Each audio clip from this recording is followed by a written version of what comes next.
ముఖ్యమంత్రి నారా చంద్రబాబు నాయుడు ఆధ్వర్యంలో రాష్ట్రం అభివృద్ధి చెందుతుందని అనంతపురం జిల్లా కళ్యాణదుర్గం ఎమ్మెల్యే సురేంద్రబాబు అన్నారు.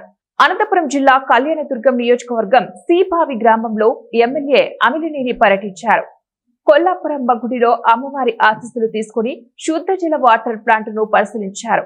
ఎన్టీఆర్ భరోసా సామాజిక భద్రతా పెన్షన్ పంపిణీ కార్యక్రమంలో పాల్గొని ఇంటి వద్దకే వెళ్లి లబ్ధిదారులకు పెన్షన్, వృద్ధులకు రేషన్ బియ్యం పంపిణీ చేశారు.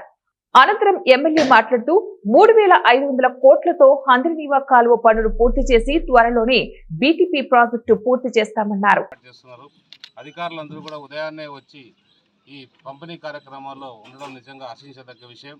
ఏది ఏమైనా కూడా ఇలాంటి నిజంగా ఇలా నిరుపేదలకు కావచ్చు, చాలామందికి కావచ్చు 4,000 రూపాయలు అనేది చాలా 4,000, 6,000 అలాగే 10,000, 15,000 అనేది ఇదొక దేశ చరిత్రలోనే మనం గొప్పగా చెప్పుకోవాలి.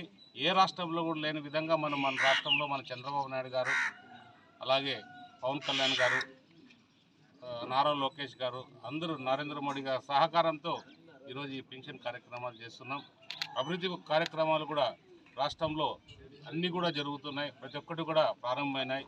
అన్ని చోట్ల కూడా ప్రారంభమైనాయి. ఒకటిగా ప్రారంభిస్తూ వస్తున్నారు. మొన్ననే చెప్పారు, మీరు రోజు వింటూనే ఉంటున్నారు. మన హంద్రినీవాకు సంబంధించి ఏదైతే ఉందో 3,500 కోట్లు మన రాష్ట్రంలో ఎక్కడ లేని విధంగా ఒకే సంవత్సరం ఖర్చు పెట్టమని మన ముఖ్యమంత్రి గారు ఆదేశించడం, అలాగే మన ఏదైతే మన ఆర్థిక మంత్రి